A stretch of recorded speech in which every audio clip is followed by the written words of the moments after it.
Welcome back to Supreme Fuzzler. We are doing episode 9 of season 2, Guess Who's Coming to State Dinner.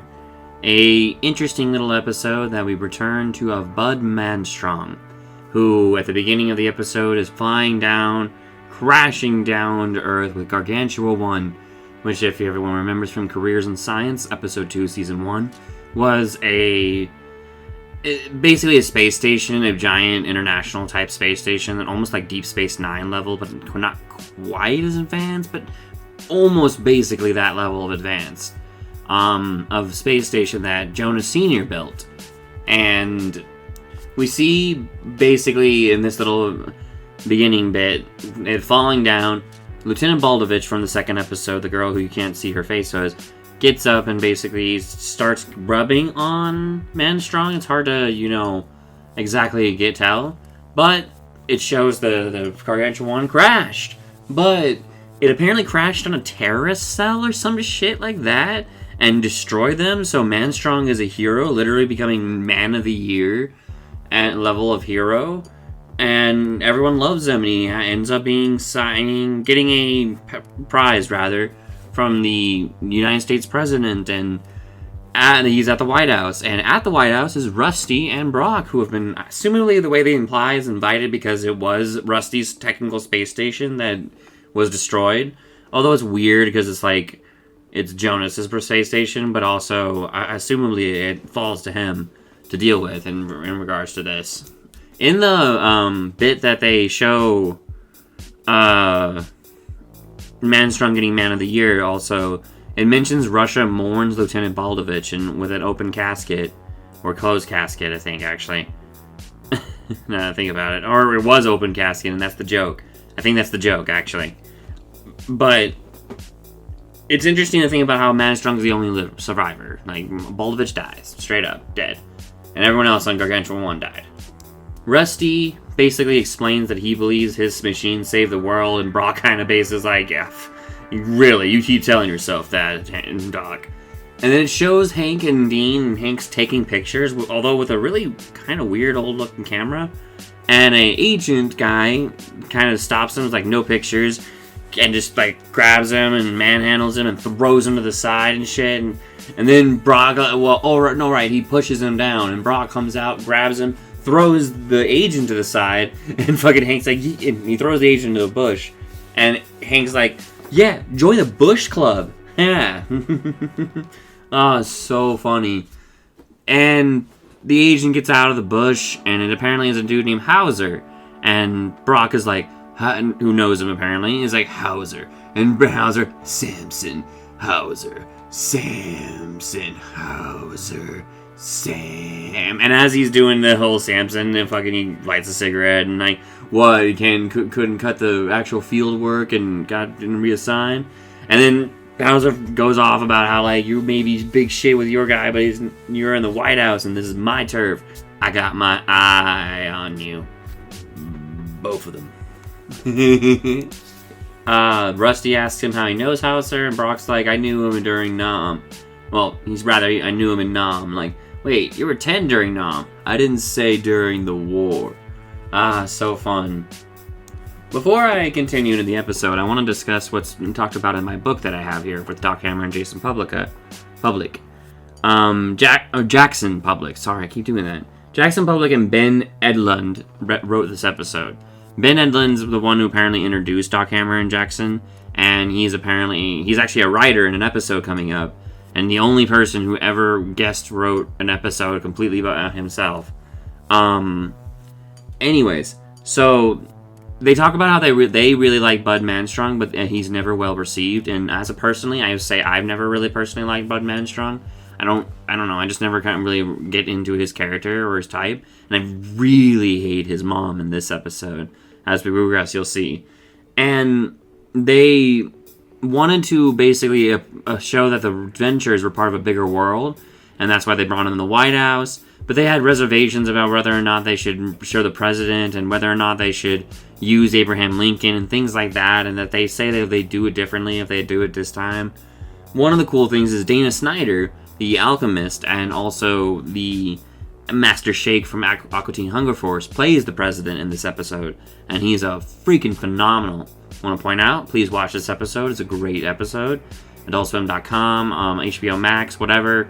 Venture Brothers is amazing, and truly please support the official release. And I want you to discuss these episodes with me rather than more than anything else. And they really kind of get into how like they didn't know that the core cast was only what people really wanted to work with, and they weren't going to bring these people in as core cast members. So doing any kind of emotional development or any kind of character development that they do in this episode that they do was unnecessary, and people didn't really care for or connect with or want to even deal with in any way. And they also say how it's really well animated, which I can say it's got really good drawings and things like that. And it's an interesting little episode that I wanted to point out what they talk about in this little book of mine, because it's one of my favorite little takes to see the writers talk about it. The biggest thing that I like to take away from this is that they really like this episode. Even though it's actually I would consider it the lowest, my personal least favorite second season episode. Even though I really, and that's not to say I don't like it, it's just to say that of all the episodes in season 2, this is just not my favorite. Even Love Bites, the Underbite episode, has a few things that I prefer, because it's got some better jokes in my opinion. But I just don't like much Ant-Man Strong. And there's some things in here that I'm like, whatever. I do like this episode for continuity reasons and lore reasons. We'll see. Yoshi. After the intro, we have Man-Strong talking about his tale of his spaceship and how it burnt up and all that, and how he doesn't remember anything after a certain moment. And President kind of inquires, like, so that's all you remember there, huh? Is that right, boy? I can't do the voice. It's like an LBJ kind of Clinton-esque style that's almost Bush, but not nuclear. That's not a word. Anyway, we're not there yet. He does, Man-Strong, when he's talking about his tale, he has a flashback to terrorists, basically, showing off that well, I don't know if they're terrorists. They're people who are like, did the surgery work? Yes, the chip's in him. So he's got a chip in him, is what we're learning. And then they show Bud Man-Strong's mom, who is really into Brock Sampson, and Rusty tries to coerce Man-Strong into getting him in with President, and Man-Strong's mom is fucking, like, don't let people get near you and shit, because people are going to want to get near you, and kind of blows him off, and then tries to get in Brock's pants by, like, touching Brock's, like, junk almost. It's pretty funny. Then there's a toast to Bud Man-Strong, in which the president starts giving him a nice little speech, where Bud Man-Strong's mom interrupts and is like, don't blow smoke up his ass, your administration's in the crapper, that's why he's here, because you need a nice little beautiful boy in order to help you. And it's pretty funny. And they all are like, whatever, toast. And then Man-Strong's like, you can't do that to the president. And then she goes off on him, and then basically's like, listen to your mother. And he has to, like, basically like a robot, he starts listening to her. And then it shows Dean freaking, he's like fucking eating food, and Lincoln, the ghost of Lincoln, appears out of his picture, and Dean looks so freaked out by it, and you can tell. And then Dean like goes to grab Hank, and Hank is telling a joke to this diplomat, who he is telling, I think, a joke to, and he's like, the teacher said, Johnny Deeper, so he stuck it in deeper. And the diplomat looks so confused but surprised about this information, but Dean pulls him away. But before Dean can tell Hank what's up, Brock does a spit take of wine and then freaks out about Man-Strong's mom, who keeps manhandling him apparently and trying to get into him. And then a bunch of guns show up because it's, the White House, and Secret Service points some guns at him, and they're like, whoa, chill out, everything's good, bro, everything's good. It's so funny. And then as they're like, let's call it a day, and President's like, Bud, come to my private Oval Office. And in the Oval Office, the Man-Strong apologizes for his mother, and basically like, she had too much to drink. And he's like, no, she's right. I got up to my eyeballs in scandals. My VP is under indictment. I need a squeaky clean running mate this November if I'm going to do any kind of success for here. And you look just like the boys for me. You're even some eye candy. You know what? Cigar? And shows him a cigar, which I want to point out has, like, political Cuba on it. They're, like, Cuban, like, legit Cuban cigars, which is a whole, like... Political satire is an interesting little bit here. It's pretty funny. And then... After he basically offers him the VP position. He's like, hey, you should do this. And then... But then he goes off the president about how, like, which secretary do you want? Don't have the one who smells like this, and shows him his finger, and like, I wrote my name all over her. And Manstrong, who's a very pure Boy Scout, freaks out and basically tells him, I'm gonna leave, and leaves. And does leave, rather. Then it goes to Hank and Dean, who were the cleaning lady who's taking their clothes because of the wine. I didn't honestly connect the dots of that until now. And she's like, Club Soda will get rid of anything. Don't you worry, boys. That's truly a thing. And it's like, okay, I guess. And Dean's freaking out, though, because he's like, don't leave me, I'm scared. Hank, of course, is like, dude, what's your dealio? And like, we're being watched. I think it's haunted. And he's like, dude, of course we're being watched. And shows off the Secret Service guys who are like, oh, everything's clear. It's so funny. And it's so true. Then it goes to Manstrong, who's going to his mother to talk about the president basically being like, he was vile and sick and depraved, and she's like, no, listen to your mother. You go back there and accept his offer. And he's like, I'm going to show you. Do you want to show me how? Like I showed you how to pee-pee? So weird. Then also shows Brock, who is kind of chilling with Rusty and kind of trying to get out of the way. Stay out of the way, rather. And Rusty's like, I need your help to be able to show off my invention to the president.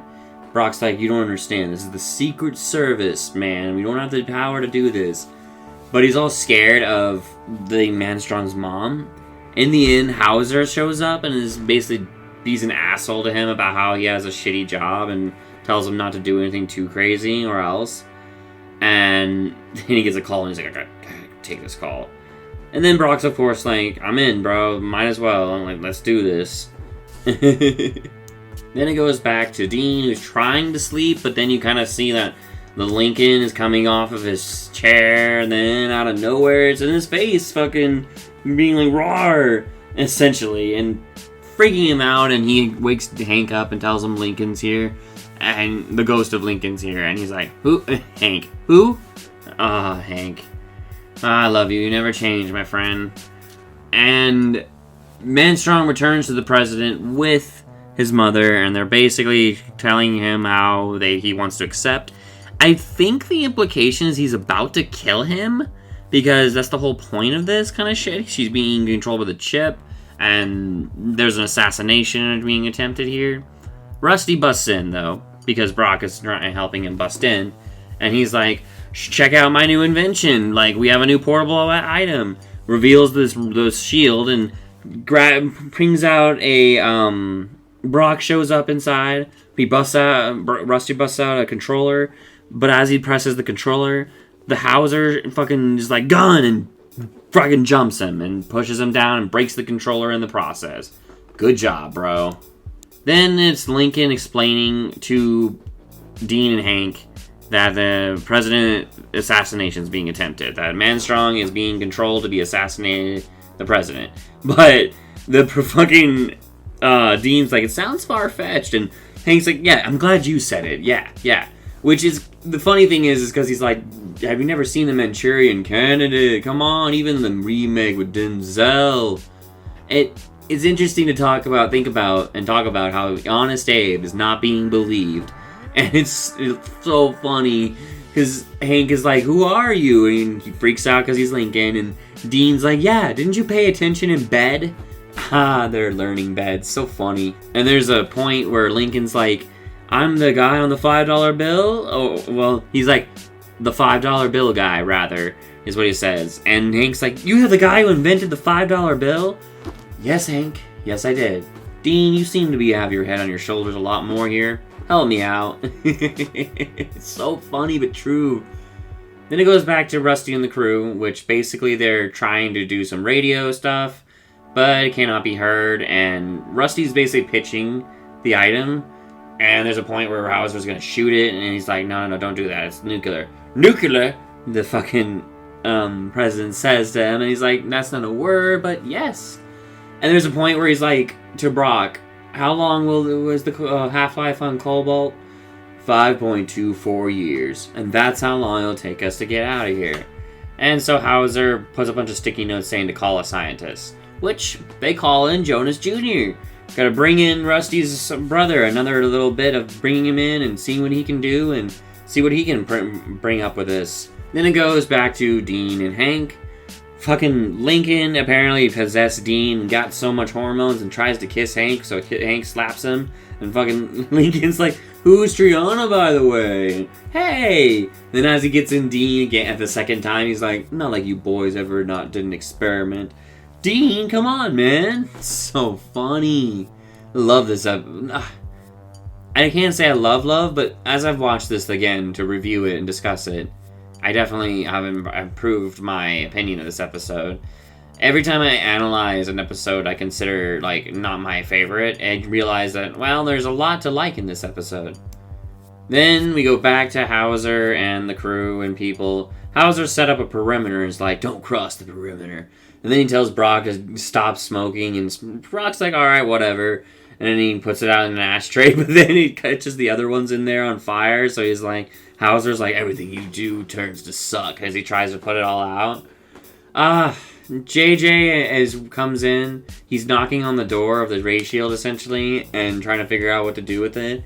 With General Man-Hours, which is a consistent general military character throughout the series. And as they're fucking around with it, and which JJ is like, I could create an artificial Einstein-Rosen bridge, but we might be sucked into another dimension. Fucking Dean, obviously possessed by Lincoln, comes running in and charging in and then smashes into the ray shield, and Penny gets through, though. So fucking weird and crazy. They explain to Man-Hours and them that they're trying to help the Ghost of Lincoln, but fucking Manstrong's trying to assassinate the president. But that his mom's trying to make him do it. Man-Hours, then the general, goes off about like, oh, there's a time in his life when a boy has to accept responsibility for him. And then he goes off about his own son, about how he should have stopped him from that fire. And as he's talking about this, Hank and Dean start just backing up slowly, because it's like, oh my god, what this... Jesus, it's okay, bro. Then we go back to Lincoln, who is lamenting about how he can't fucking get through the shield. He's able to only touch things that he embodies, basically. And he goes off about how he needs scores of $5 bills. And then they're like, is it the old or the new ones? I prefer the new ones. But just keep going. Go get them now. Then we have like a montage of seeing the boys go get $5 bills. In this book that I have, it talks about how they were going to have a protest scenes going on outside. And how Hank and Dean were going to go out to those protesters, too, to ask them for money.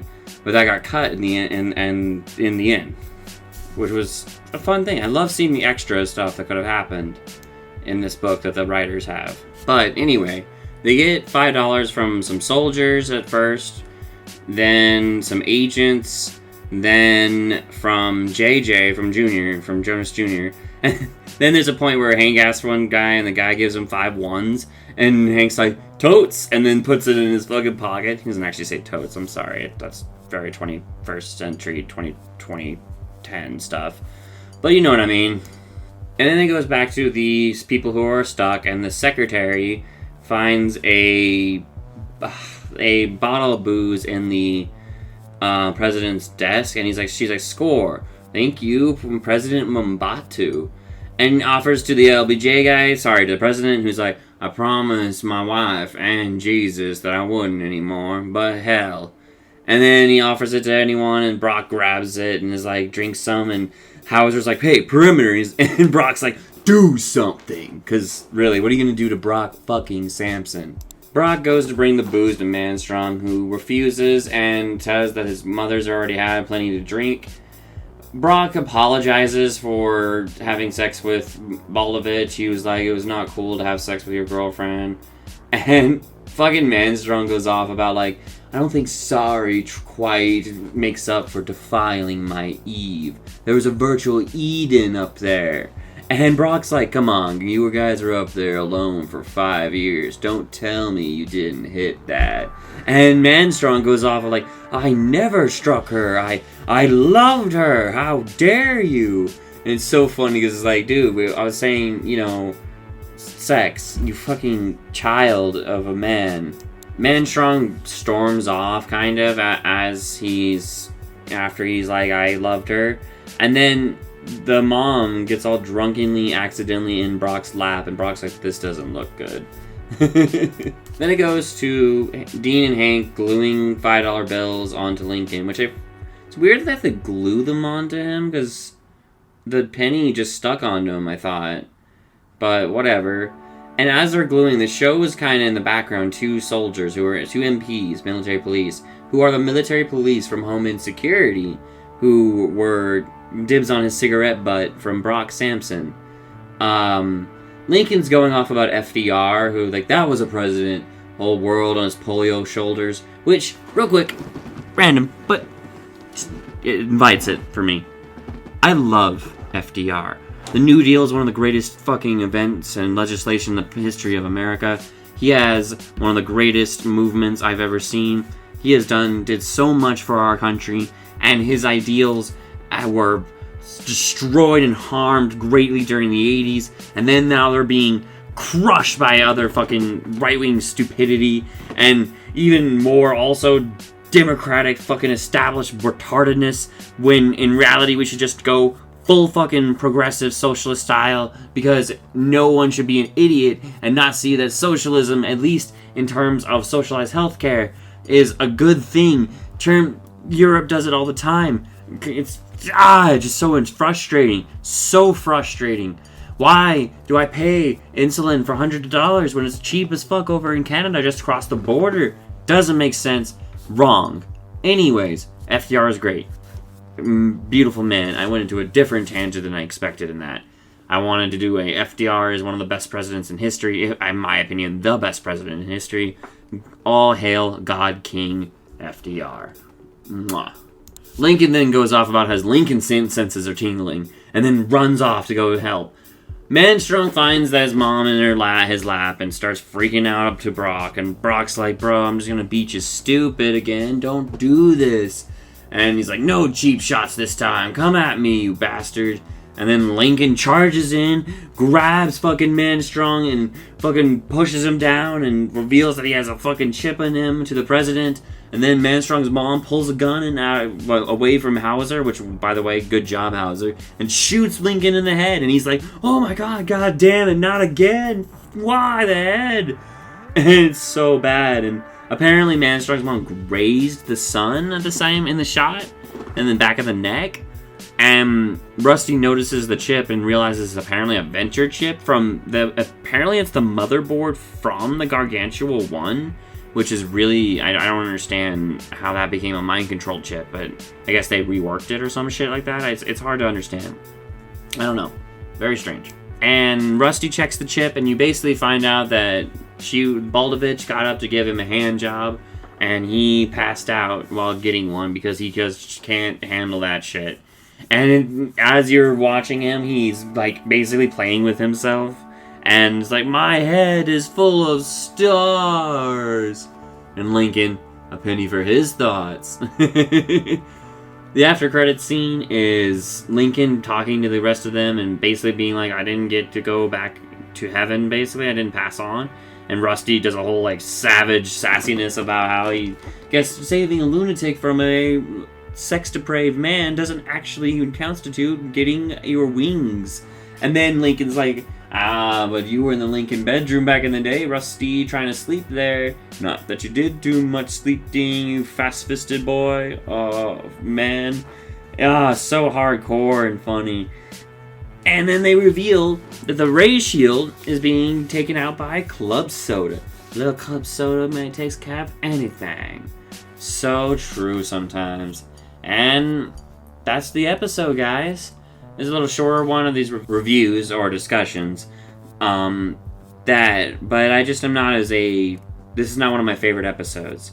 I love Venture Brothers so much, though. I'm loving learning about it. It's funny to hear that they really liked Manstrong a lot and how he just didn't do well. and how that was like universal. Like I wasn't the only one apparently who just didn't take to Man Strong, or at least to the episodes that Man Strong was in.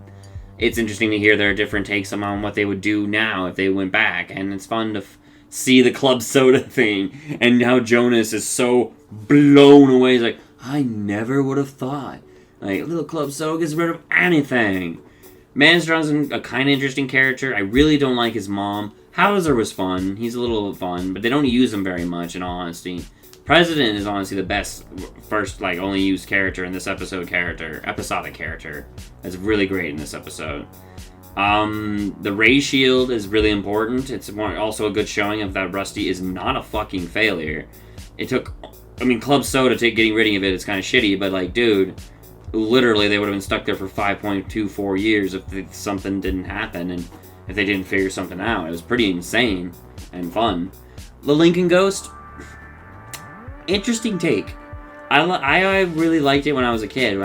This wasn't one of my favorite episodes because I never liked Man Strong, but I always liked the Lincoln parts. Also, the getting the fives, fucking fun. Great part. Would have wished they could have kept the protest thing. That would have made it a little bit more interesting, because I always kind of wondered how they got that many fives. They do kind of show them having a wheelbarrow worth of money, but where do they get that wheelbarrow worth of money? Like, just every motherfucker in the club gives them a 5? Also that. Does every person you ask in the White House floor just give you a 5? They don't see that guy down the street just gave you a 5? And although they do kind of imply that they know, because that's the whole thing. The military police are there at the end, seeing that Lincoln's getting the 5s on him. Weird. Anyways, please like, comment, and subscribe if you're on the YouTube. Hit me up wherever you listen to your podcasts. If you're not on the YouTube, I really love this episode. Well, as I've said, not 100%, but I enjoyed it and analyzing it and enjoyed watching it again.